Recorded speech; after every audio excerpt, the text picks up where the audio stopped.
Salut tout le monde, j'espère que vous allez bien. Alors on a de la chance en région parisienne, il fait un temps juste extraordinaire, il y a un soleil de dingue. Moi je suis même voilà, les bras à l'air, j'ai la chance d'avoir un jardin. Donc j'en profite, ça fait un petit moment que je voulais vous faire cette vidéo et puis c'est vrai que le confinement fait que nos habitudes changent, nos rythmes changent, notre organisation change. Voilà, donc tout ça, ça chamboule, et ce qui fait que des moments, c'est pas le moment. Voilà, alors j'ai vraiment un sujet important pour beaucoup d'entre vous, puisqu'en fait, j'ai beaucoup de copains, copines, personnes que je connais qui m'ont dit, oh là là, que dans quel état je vais ressortir à la fin du confinement. Et ben oui, il y a pas mal de personnes qui déjà ont commencé à prendre du poids, se sentent pas bien du tout par rapport à cette situation. Et donc, je me suis dit que j'allais vous faire une vidéo sur comment faire pour ne pas prendre du poids pendant le confinement, voire même comment est-ce qu'on pourrait en perdre, comment est-ce qu'on pourrait faire pour se sentir mieux, comment est-ce qu'on pourrait faire pour, pour mettre en place définitivement des bonnes habitudes. Alors, ce que j'aimerais, c'est qu'en dessous, vous n'hésitiez pas à me dire si oui, non, vous avez pris du poids, si oui, non, c'est quelque chose qui vous stresse. Si vous connaissez des personnes qui sont dans cette situation, vous n'hésitez pas à les inviter à regarder cette vidéo. Mon objectif aujourd'hui, ça va être d'essayer de vous donner un maximum de trucs et astuces que vous pouvez tous et toutes faire et mettre en place, même en étant confinés. Pour être en meilleure forme, en meilleure santé, avoir le moral, se sentir bien dans son corps, etc. etc. Donc, la première des choses qui est importante et qui a changé dans nos vies depuis qu'on est confinés, c'est nos rythmes de vie. Et c'est vrai que on est tous plus ou moins habitués quand on travaille, quand on a des enfants, à se lever le matin, à s'habiller, à partir à l'école, à aller bosser, à s'arrêter le midi pour manger. Bref, on a des rythmes qui sont réguliers. Et même s'ils sont parfois en fonction des métiers un petit peu irréguliers, on a quand même des rythmes. Et ces rythmes, ils sont hyper importants, à la fois sur la partie alimentation, mais aussi sur la partie activité physique. Donc c'est la première chose qu'il va falloir regarder, et on va en parler juste après, ce sont les rythmes, l'organisation. Et c'est vrai que l'organisation avec un O majuscule, elle va être essentielle dans cette nouvelle situation, parce que c'est aussi ce qui fait qu'on ne s'y retrouve pas et qu'on n'est pas bien, parce qu'on est complètement désorganisé. Le deuxième paramètre qui est aussi très très important, c'est la gestion du stress. Alors que ce stress soit lié au boulot, parce qu'il y a beaucoup de gens qui sont en télétravail et qui sont submergés de boulot, que ce soit le stress par rapport aux enfants, parce que c'est vrai que quand on est parent et qu'on a des petits-enfants ou même des ados, qu'il faut faire l'école à la maison, etc., ça peut générer vraiment du stress. Ou que ce soit le stress aussi économique, parce que quand on est commerçant, indépendant, profession libérale, et que on a dû fermer boutique, ça peut générer aussi beaucoup de stress. Donc pareil, si vous êtes dans un de ces cas, organisation qui part en cacahuète, vous n'arrivez pas à gérer l'organisation, le stress par rapport aux enfants, le stress par rapport au boulot, le stress par rapport à une situation économique, mettez-le moi en dessous, que je sache un petit peu quelle est votre problématique majeure et que je puisse essayer de vous aider dans ce sens-là. Voilà, alors pour revenir au sujet principal qui est la gestion du poids, comment ne pas prendre du poids, voire même comment en perdre, il faut savoir, et je vais certainement vous dire pendant cette vidéo des choses que vous connaissez déjà, mais que peut-être vous avez besoin d'entendre à nouveau, 70% du résultat que vous allez pouvoir obtenir se trouve dans votre assiette. J'ai bien dit 70% du résultat que vous voulez obtenir par rapport à votre santé, par rapport à votre silhouette, par rapport à votre poids, se trouve dans votre assiette. Donc ça veut dire qu'il va falloir aller mettre en place quelque chose au niveau de l'assiette pour vraiment se sentir bien, pour retrouver un équilibre. Il va falloir mettre un rythme au niveau des repas, il va falloir mettre un équilibre dans ce que l'on met dans son assiette, parce que le corps a besoin d'avoir cet équilibre pour se sentir bien, et c'est ce qui va nous permettre justement d'éviter l'effet yo-yo, les pulsions, etc. 30% se trouve dans l'activité physique. Pourquoi l'activité physique est importante ? Parce que d'abord ça permet, quand on pratique une activité physique, même sur des temps courts, de sécréter des hormones du plaisir, du bonheur. On peut avoir ces hormones-là même sur des temps très courts d'entraînement. Et donc c'est important aussi l'activité physique parce que ça va permettre justement d'aider sur la partie morale, mentale et sur la partie rythme. Alors Sandrine qui me dit, moi je travaille mais une fois qu'on finit à la maison, je n'ai qu'une envie, c'est de manger tout le temps. Ah bah oui, ça c'est un peu la problématique, c'est effectivement que c'est très souvent lié au stress et aussi aux occupations, au fait qu'on soit occupé ou qu'on ne soit pas occupé. Donc pour en revenir à l'organisation et au rythme, la première chose, moi, que je vous propose, c'est de vraiment mettre sur papier, de réfléchir à votre situation, puisqu'on a tous des situations qui sont un peu différentes, à votre situation aujourd'hui, que vous soyez totalement à l'arrêt, ou que vous soyez à temps partiel, ou que vous soyez en télétravail, ou que vous soyez, peu importe, ou que vous soyez maman, professeur à la maison. Ce qui est important, c'est de mettre une organisation en place, de mettre un rythme, donc de se lever le matin, donc de se doucher, de s'habiller, de déjeuner, voilà, de mettre en place un rythme sur la journée. Et dans ce rythme, on va parler de ce qu'on va mettre dans nos repas. Alors, il y a une chose qui est importante à comprendre, c'est que notre corps, c'est une machine extrêmement bien faite. Si vous vous amusez à pas manger à certains moments, trop manger à d'autres, en fait, qu'est-ce que vous faites? Vous éduquez votre corps à stocker. Vous éduquez votre corps à faire des réserves. Ça, c'est probablement lié à nos ancêtres très très lointains qui étaient capables de survivre dans des périodes de pénurie. Donc notre corps, le corps humain, sait absolument quoi faire quand il est privé. Donc, en termes de rythme, la première chose à faire pour justement gérer son poids, c'est déjà organiser les courses, organiser ce que l'on va mettre dans son assiette. Manger 4 à 5 fois par jour. Oui, j'ai bien dit 4 à 5 fois par jour. Pourquoi 4 à 5 fois par jour? Parce que notre objectif, ça va être vraiment de rétablir notre glycémie sanguine, de faire en sorte que notre taux de sucre sanguin soit régulé tout au long de la journée. Ça a plusieurs effets. Ça a d'abord l'effet métabolique de stimuler le métabolisme. Donc le corps, quand il est bien alimenté régulièrement avec les bons aliments, brûle mieux et donc dépense mieux. Ça, c'est le premier point. Deuxième point très très important, surtout en ce moment, ça va nous aider à réguler l'humeur, le stress. Donc l'humeur, le stress, c'est très lié. Hein. Il y a un facteur stress quand on est en hypoglycémie. Il suffit de regarder des émissions comme Koh-Lanta pour voir l'influence que peut avoir le manque d'alimentation sur une personne. Même si pour vous, c'est pas la même chose parce que vous n'êtes pas en privation pendant plusieurs jours. Si par exemple, vous laissez trop d'espace-temps, c'est-à-dire plus de 5 heures entre 2 repas, votre corps va se retrouver en situation d'hypoglycémie. Et donc ça génère de la fatigue, du stress, du manque de concentration, de la déprime. Voilà, des pulsions alimentaires aussi qui vont arriver en général un petit peu plus tard dans la journée. Donc cette régulation de l'alimentation tout au long de la journée, elle va être super importante pour vous aider justement à mieux gérer le stress, à mieux vous sentir, et puis pour ne pas avoir ces pulsions qu'on peut avoir parfois en fin de journée. Je vais m'adresser à ceux qui connaissent un petit peu la finance et qui connaissent, bon, il ne faut pas être connaisseur en finance, mais il y a un truc qui est très simple. Quand on a un compte en banque, quand on est en découvert à la banque, on paye des intérêts. C'est exactement la même chose avec votre corps. Quand vous le mettez à découvert à certains moments de la journée, vous allez payer les intérêts. Et les intérêts, parfois, ils arrivent plus tard. Ils arrivent en fin de journée, ils arrivent en soirée. Et c'est vraiment l'effet pervers d'avoir une alimentation qui n'est pas régulière tout au long de la journée. Donc le rythme, 4 à 5 repas par jour. Deuxième chose, alors quand je dis repas, ce n'est pas des gros repas. Attention, l'objectif, ça va être de fractionner un petit peu plus son alimentation avec 3 repas principaux qui seront le matin, le midi et le soir, et avec des choix d'aliments. Et justement, qu'est-ce qu'on va mettre dans son assiette ? Alors, il y a beaucoup de personnes, notamment des sportifs et des sportives, qui se disent « Oh là là, je fais plus de sport, j'arrête de manger des féculents ». Erreur fatale. Les hydrates de carbone vont vous aider justement à calmer le mental, à mieux dormir, à régler votre glycémie sanguine. Donc si vous les supprimez de votre alimentation, vous risquez d'avoir ces fameuses pulsions alimentaires. Donc la première chose, ça va être de mettre en place de l'équilibre dans l'assiette tout au long de la journée. De l'équilibre à la fois le matin, le midi, le soir, mais aussi dans la ou les collations que vous allez prendre dans la journée. Donc c'est quoi de l'équilibre ? C'est un peu de protéines. Le matin, Moi, je fais tous les matins un petit déjeuner avec des œufs. Je peux vous garantir que ça vous démarre votre journée dans une pêche, avec une pêche d'enfer.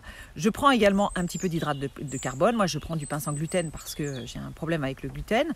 Je prends de la purée d'amande à la place du beurre. Et pour me faire plaisir, de temps en temps, j'ai de la confiture faite maison. Je mets un tout petit peu de confiture.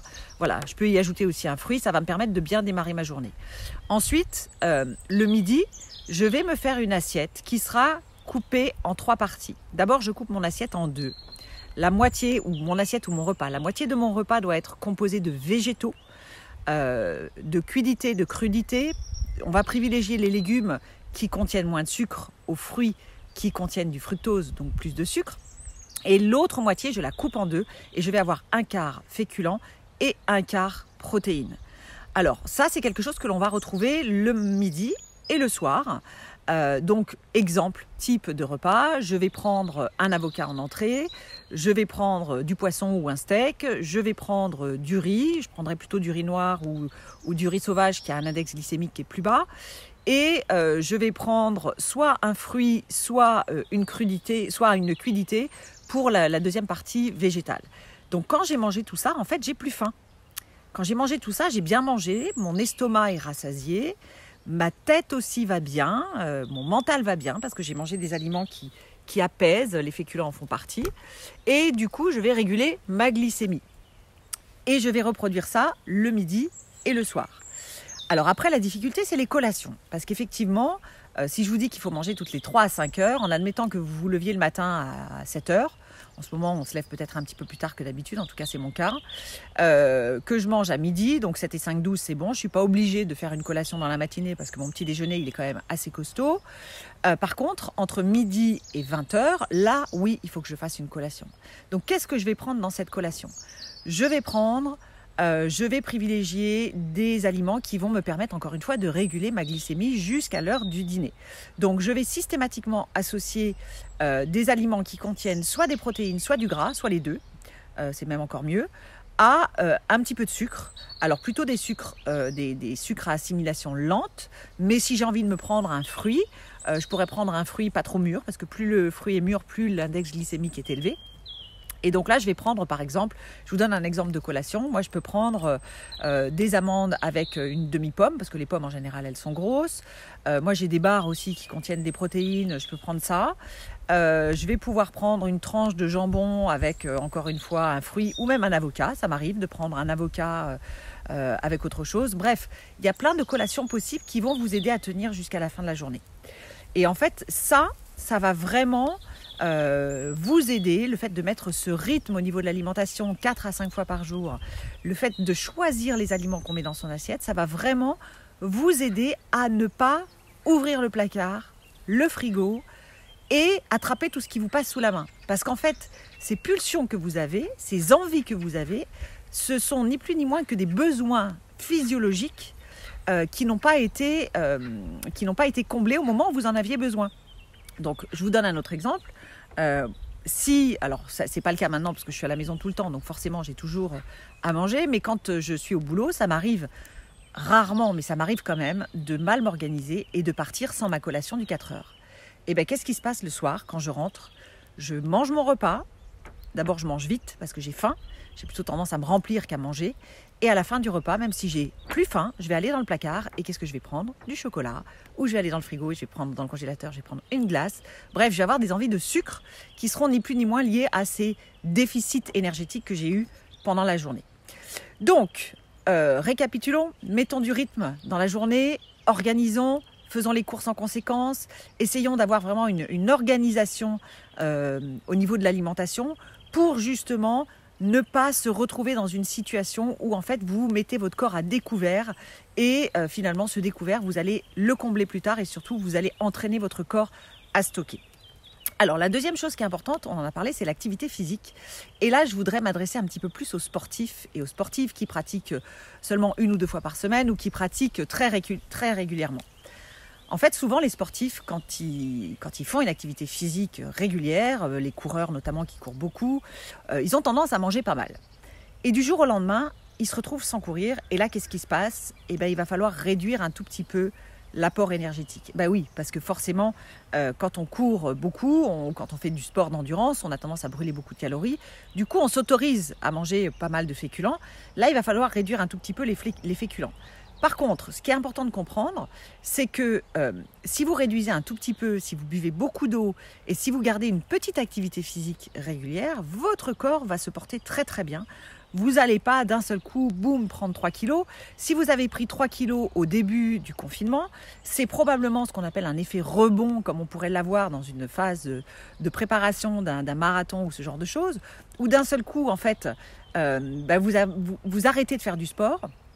Votre alimentation ne change pas, vous restez sur le rythme alimentaire que vous aviez quand vous faisiez beaucoup de sport et là effectivement vous avez un effet rebond. Mais cet effet rebond, il faut savoir que vous allez pouvoir le ralentir, coucou Steph, et vous allez pouvoir retrouver un équilibre à partir du moment où vous allez mettre en place les habitudes alimentaires dont j'ai parlé plus tôt.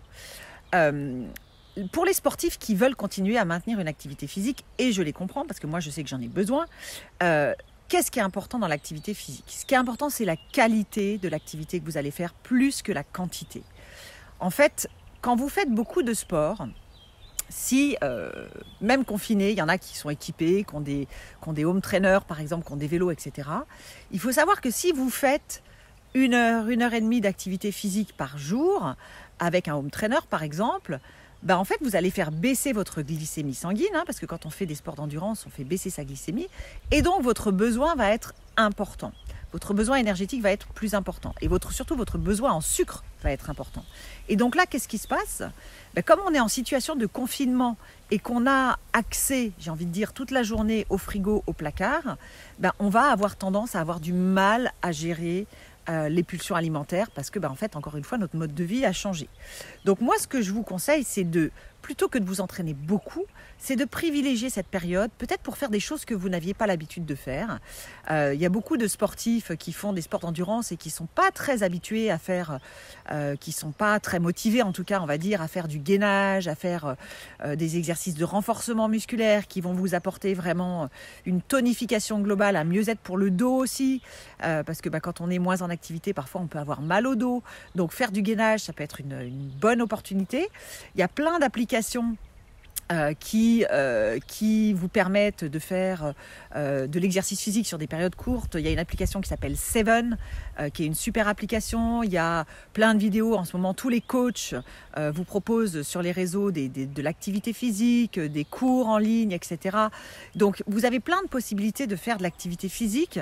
Moi, ce que je vous conseille, c'est d'essayer de suivre des cours plutôt guidés, parce que c'est vrai que ça permet d'être avec quand même quelqu'un qui, plutôt que de faire quelque chose juste avec une application, sauf si vous vous connaissez très bien, mais c'est de mettre en place des routines d'activité physique quotidiennes, parce que votre corps en a besoin, vous avez besoin de bouger et je peux vous garantir que même si vous avez que 2 ou 3 mètres carrés, vous pouvez le faire, vous n'avez pas besoin d'avoir beaucoup d'espace, il vous suffit d'une serviette éponge, même si vous n'avez pas de tapis de sol, vous prenez une serviette de plage que vous pliez en 4 pour avoir un support au niveau du dos et vous pouvez très bien faire des exercices au sol avec cette serviette.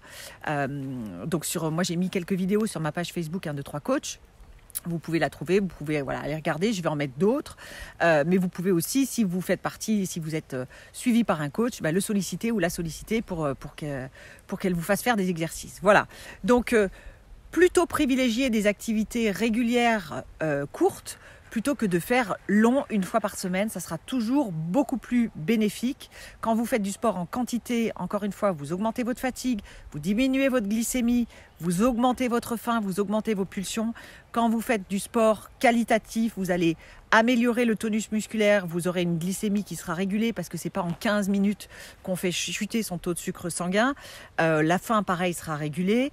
Coucou Marcia, et la satisfaction des résultats qu'on peut obtenir, parce que je vous garantis que si vous en faites pas régulièrement et que vous vous y mettez à faire du gainage, des pompes, des fentes, des montées sur chaise, etc., vous allez voir que 1, vous pouvez faire stimuler votre cardio, et 2, votre corps va changer parce que vous allez avoir du tonus au niveau musculaire.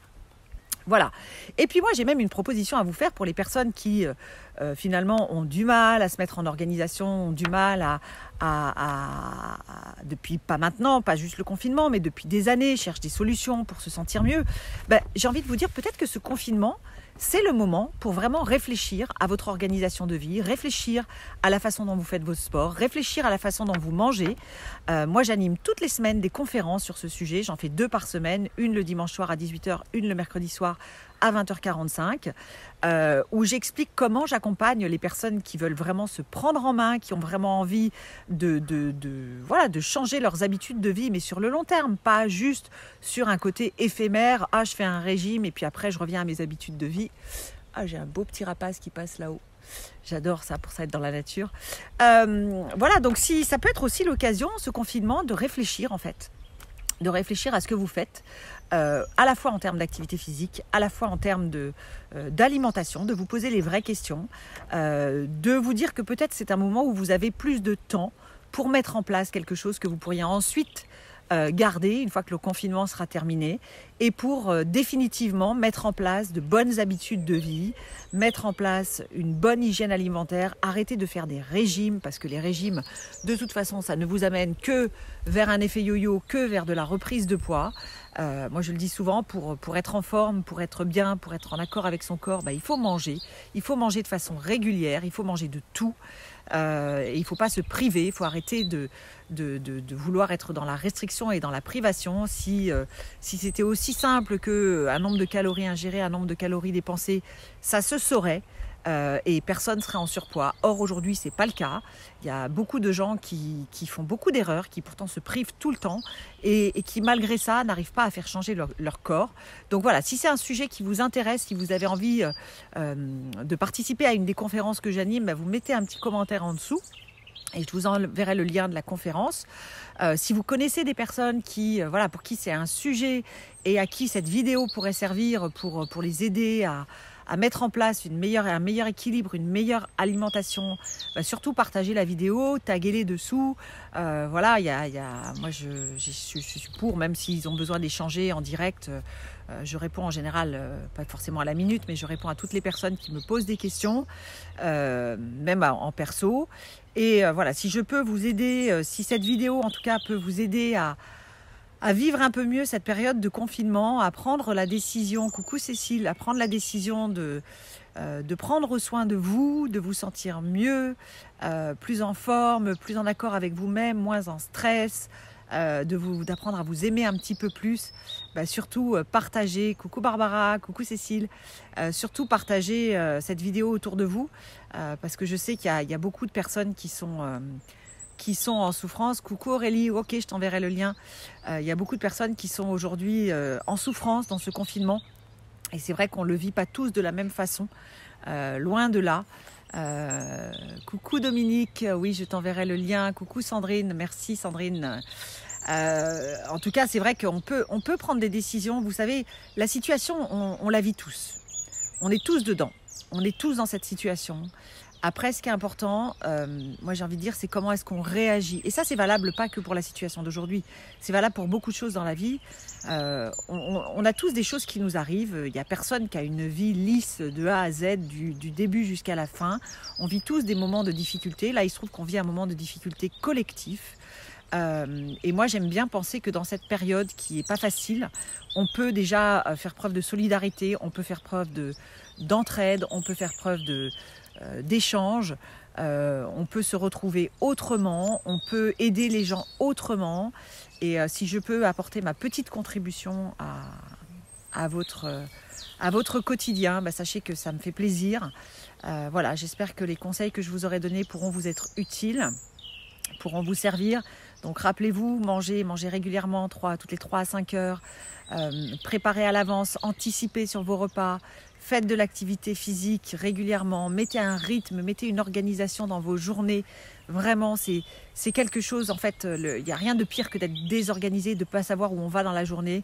Alors que finalement, si on a un petit peu réfléchi à son organisation, si on a un petit peu organisé quelque chose, même si cette organisation va être bousculée, quoi qu'il arrive, parce que ça c'est déjà notre cas quand on est hors confinement, mais en tout cas le fait d'avoir une organisation de vie, c'est important. Et si vous êtes à l'arrêt total et que vous ne travaillez pas, profitez-en pour faire des choses que vous avez jamais eu le temps de faire. Je sais pas, essayez d'apprendre une langue. Il y a plein d'applications qui vous permettent d'apprendre des langues. Lisez des livres que vous avez envie de lire.